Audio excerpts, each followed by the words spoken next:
विधानसभा भेजने का काम किया है, उससे ज्यादा बेहतर तरीके से एडवोकेट नीलम कुशवाहा जी आपके लिए काम करेंगे। उत्तर प्रदेश राज्य में जब हमारी बहन जी की सरकार बनी, बहुजन समाज पार्टी की सरकार बनी, गुंडागर्दी को कैसे समाप्त किया जाता है, कैसे खत्म किया जाता है, ये कोई बहन जी से सीखे। आपके हमारे घरों की बेटियां बहुत काबिल हैं। किसी भी फील्ड में जब वो जाती है, चाहे वो वकालत करे, चाहे वो डॉक्टर इंजीनियर बने, चाहे वो साइंटिस्ट बने, चाहे वो राजनीति में आए, हमेशा अपने आप को साबित करके दिखाती है। और इसका एक सबसे बड़ा उदाहरण उत्तर प्रदेश की 4 बार मुख्यमंत्री रह चुकी हमारी बहन जी है। एक ऐसे समाज से आने वाली बेटी जिसके साथ भेदभाव हुआ, लेकिन जब वो उत्तर प्रदेश की सत्ता पर बैठी, उत्तर प्रदेश राज्य की मुख्यमंत्री बनी, उस बेटी ने प्रूव करके दिखाया, हमारी आदर्श नेता ने प्रूव करके दिखाया कि शासन सत्ता का संचालन कैसे होता है, माफिया कैसे डरते हैं, गुंडागर्दी कैसे समाप्त होती है। इस उत्तर प्रदेश में कानून का राज क्या था, ये बहन जी के शासनकाल से आप सभी लोग जानते होंगे। हमारे वहां बड़े बुजुर्ग चाचा ताऊ सभी लोग खड़े हुए हैं। माफिया थर-थर कांपते थे।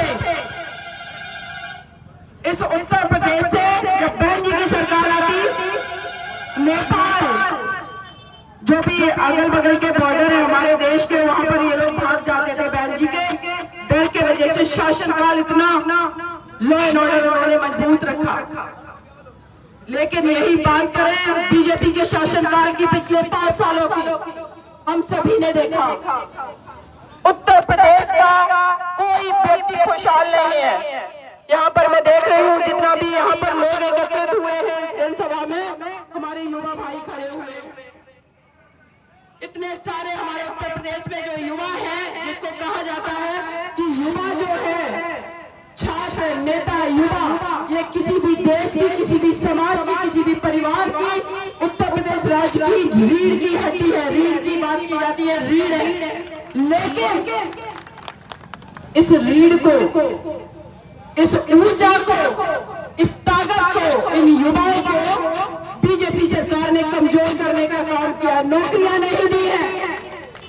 और ये लोग कहते हैं कि योगी आदित्यनाथ जी कि युवा काबिल नहीं है, एग्जाम पास नहीं कर पाते हैं।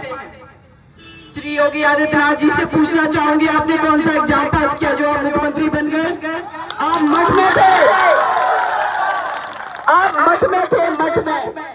वो तो हमारे भारत के लोगों को मैं कहूंगी कि इतने भावनात्मक, संवेदनशील, इतने काबिल, इतने अच्छे लोग हैं हमारे देश के कि जो भी व्यक्ति थोड़ा सा आगे बढ़ता है उसको पूरा तन मन धन से अपना मान करके शासन सत्ता में बैठा देते हैं। लेकिन ये लोग शासन सत्ता में बैठ के क्या करते हैं? छलावा करते हैं हम लोगों के साथ। और यही इन्होंने हमारे युवाओं के साथ किया है। सबसे ज्यादा मेरा युवा इनकी रैलियों में जाकर के इकट्ठा होकर इनके लिए वोट मांगने का काम किया। लेकिन क्या दिया इन्होंने? 69,000। जब युवाओं के शिक्षक भर्ती की बात आई, इन्होंने घोटाला कर दिया। हमारे युवा 2 साल से सड़कों पर बैठे आंदोलन कर रहे हैं, उन पर लाठियां बरसाते, उन पर गोलियां बरसाते, लेकिन नौकरियां नहीं देते। कहते हैं ये लोग नाकाबिल हैं। नाकाबिल हमारे उत्तर प्रदेश के युवा नहीं, नाकाबिल ये सरकारें हैं, क्योंकि ये हमारे आपके घरों के बच्चों को नौकरियां नहीं दे पा रही है। और अगर उत्तर प्रदेश में वाकई में अगर कोई काबिल मुख्यमंत्री हुआ है अब तक, तो हमारी बहन जी है। जब उनका शासनकाल आया, अपने युवाओं से कहना चाहूंगी, आप लोग इंटरनेट यूज करते हो, एक बार बहन जी के शासनकाल की लिस्ट पढ़ लेना, आप लोग अवश्य पढ़ना। 23 लाख युवाओं को नौकरियां दी थी, 1 लाख सफाई कर्मचारियों की भर्तियां की थी। जो सामान्य कैटेगरी के लोग थे उस पर समाजवादी पार्टी सरकार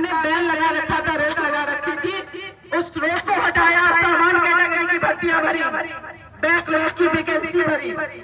मैं आज अधिवक्ता हूँ, सर्वोच्च न्यायालय में वकालत करती हूँ। मैंने भी एचएएस का एग्जाम दिया था, जिसको बोलते हैं हायर जुडिशरी एडिशनल डिस्ट्रिक्ट जज बनने के लिए।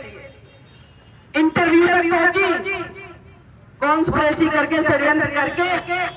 वो नहीं चाहते हैं कि शासन सत्ता के अंदर कोई बहुत बोलने वाला, हकदार की लड़ाई लड़ने वाला बैठे। इंटरव्यू में नहीं सेलेक्ट किया, तो मैं आज आप लोगों से वादा करती हूँ कि जब भी सरकारों ने काबिल लोगों को नौकरियां नहीं दी, उन्होंने सत्ताओं के परिवर्तन किए हैं, ये आप लोग जानते हैं अच्छे से। हमारी बहन भी मात्र 21 साल की उम्र थी, सुश्री बहन कुमारी मायावती जी की हमारी आदर्श नेता। आज हमारे आपके घरों के बच्चे बहुत टैलेंटेड हैं, भविष्य अंधकारमय है। हम लोगों को लगता है, हमारे बड़े बुजुर्ग यहाँ बैठे हुए सब लोगों को लगता है 4 साल से तैयारी कर रहा है बेटा, नौकरी नहीं मिल रही है, पढ़ता नहीं है क्या ठीक से?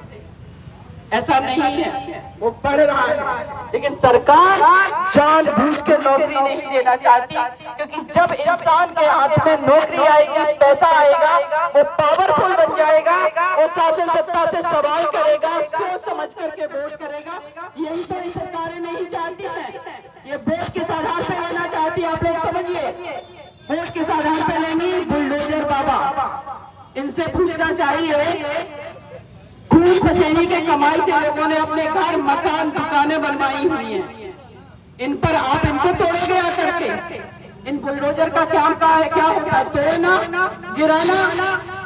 ये ऐसे करके अपना प्रचार प्रसार करते हैं, कभी 80-20 की बात करते हैं। एक बात सोचने वाली है, जब मेरा भारत का संविधान लागू हुआ 1950 में, उस संविधान की जो प्रस्तावना है उसमें लिखा है, हम भारत के लोग में, इस देश में हिंदू, मुस्लिम, सिख, ईसाई, पारसी, जैन, बौद्ध सारे धर्मों के लोग शामिल थे और शामिल हैं, लेकिन इन्होंने बांट दिया।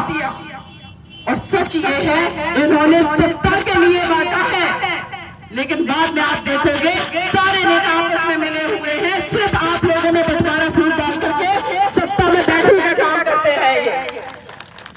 लेकिन हमारी बहन जी का आप लोग भाषण उठा करके सुनना, कभी बहन जी के आप भाषण सुनना, जितना भी अभी वो रैलियां कर रही हैं, या जब से वो शासन सत्ता में आई, कभी भी हमारी आदरणीय बहन जी ने दंगा की बात नहीं की, न जातिगत, न धार्मिक, किसी भी दंगे की बात नहीं की। हमेशा करती है विकास की बात। उन्होंने विकास की बात की और विकास करके दिखाया है, जिसका आप सभी लोग जानते हैं कि क्या उदाहरण है। एक आप लोगों को सच बताना चाहती हूँ, इस देश के अंदर पिछले 1-1.5 साल से किसान आंदोलन हो रहा था दिल्ली में। मैं दिल्ली में रहती हूँ। इस बीजेपी सरकार ने, जहां से हमारे किसान भाई निकलते थे कीले गढ़वादी हाईवे पर, इनको शर्म आनी चाहिए। जो इस देश का अन्नदाता है, उसके लिए ये कीले गढ़वारे गाँव में उखड़वा भी रहे थे, क्योंकि इनको ताकत पता चल गई। और आज मैं आप लोगों से यही एक अनुरोध करती हूँ कि इनकी जो बुलडोजर की नीति है, इनकी जो ठोकों की नीति है, इनकी जो 80-20 की नीति है, इन सारी नीतियों का, इन सारे बुलडोजर, इन सारे हथियारों का आप लोग एक ही चीज से जवाब दे सकते हैं, वो हथियार है आपका वोट का अधिकार। एक वोट का अधिकार जो हर पर्सन को मिला हुआ है, ये इतना ताकतवर हथियार है। आप चाहो तो देश के प्रधानमंत्री को सत्ता से बेदखल कर सकते हो, चाहो तो उत्तर प्रदेश के मुख्यमंत्री को भी। आज मैं आप लोगों से अनुरोध करती हूँ, मुझे इस पूरे देश में मैं जहां जाती हूँ, हर जाति, धर्म, वर्ग का व्यक्ति, माता, बहने, बड़े बुजुर्ग सब मुझे बहुत मान सम्मान देते हैं। आज एडवोकेट नीलम कुशवाहा जी के लिए मैं आप लोगों से वोट की अपील करती हूँ। 7 तारीख को चुनाव है। आप लोग ईवीएम मशीन में सिर्फ और सिर्फ एक चुनाव चिन्ह देखना, हाथी का निशान। उसके अलावा अर्जुन की लक्ष्य की तरह जब उनसे कहा गया, उनका विवाह हो रहा था कि आपको ये लक्ष्य जो है मछली की आंख में आपको ये तीर चलाना है, उनसे पूछा गया क्या दिख रहा है, कहा नीम दिख रहा है, पेड़ दिख रहा है। तब तक उनसे कहा गया आप असफल हो। जैसे उनसे कहा, उन्होंने कहा कि मुझे अब इस मछली की आंख दिख रही है, उसके अलावा मुझे कुछ नहीं दिख रहा है। उसी मछली की आंख की तरह आपको ईवीएम मशीन में सिर्फ और सिर्फ हाथी का निशान दिखना चाहिए। मैं दावे के साथ कहती हूँ इस मधुबन विधानसभा से आप अपनी बहन, आप अपनी बेटी एडवोकेट नीलम कुशवाहा को सिर्फ जिताओगे नहीं, आप जमानत जब्त करा दोगे दूसरे लोगों की प्रत्याशियों की। मैं जब छोटी थी, पढ़ाई करती थी, मेरे गांव की मैं पहली लड़की हूँ। आज आप लोगों से कुछ अपनी बातें शेयर कर रही हूँ, जिसको 8वीं क्लास के बाद 9वीं क्लास में पढ़ने की इजाजत दी गई। पिताजी गांव के मुखिया थे, पिताजी को डेवलपमेंट करते हुए देखती थी। मैं कहती पापा सबके ज्यादातर गांव के लोगों के घरों के बाहर आपने हैंडपंप लगवा दिए, अपने घर के बाहर क्यों नहीं लगवाते हो? हमें दूसरे के घर के बाहर जाकर के पानी भरना पड़ता है बाल्टी में। पापा कहते थे समाज से भी ऐसा ही होता है। एक समाज सेवी व्यक्ति अपने हित की बात में सोचता है, दूसरों के हित की सोचता है। और आज जो आपके सामने बेटी खड़ी हुई है, एक नहीं सैकड़ों बेटियों के फ्री में मुकदमे लड़ करके इस बेटी ने दूसरी बेटियों के बारे में सोचा है, दूसरे के घर के लोगों के बारे में सोचा है। गोरखपुर में मनीष गुप्ता हत्याकांड हुआ, आप लोगों को याद होगा किस तरीके का योगी जी का शासनकाल है, आप लोगों ने देखा। मनीष गुप्ता भाई गोरखपुर में अपने परिवार से आकर के अपने दोस्तों के साथ आराम से होटल में बैठे हुए, उत्तर प्रदेश की पुलिस जाकर के मार मार कर उस भाई का मर्डर कर देती है। योगी जी कहते हैं गुंडा राज खत्म कर दिया। मैं इनसे सवाल करती हूँ, अगर आपने गुंडा राज खत्म कर दिया तो वो पुलिस वाले कौन थे फिर जिन्होंने बिना गलती के मार दिया उस भाई को? इसका जवाब सिर्फ और सिर्फ आप लोग दे सकते हैं। मैं पूरे उत्तर प्रदेश में घूम रही हूँ, मैं जहां जाती हूँ देखती हूँ कि लोग, हमारे किसान भाई कहते हैं, बड़े बुजुर्ग कहते हैं बेटिया मेरी एक बात सुनो, एक बात जरूर बोलना कि ये जो उत्तर प्रदेश की सरकार है श्री योगी आदित्यनाथ जी की, इन्होंने आवारा पशुओं को छोड़ रखा है। दिन भर हमारे किसान मजदूर भाई खेत में काम करते हैं, खून पसीना बहा करके, रात में टॉर्च लेकर के, कड़कड़ाती सर्दी में रजाई लेकर के खेत पे जाके अपनी फसल रखवाते हैं। सोचिए इनकी ऐसी नीतियां हैं।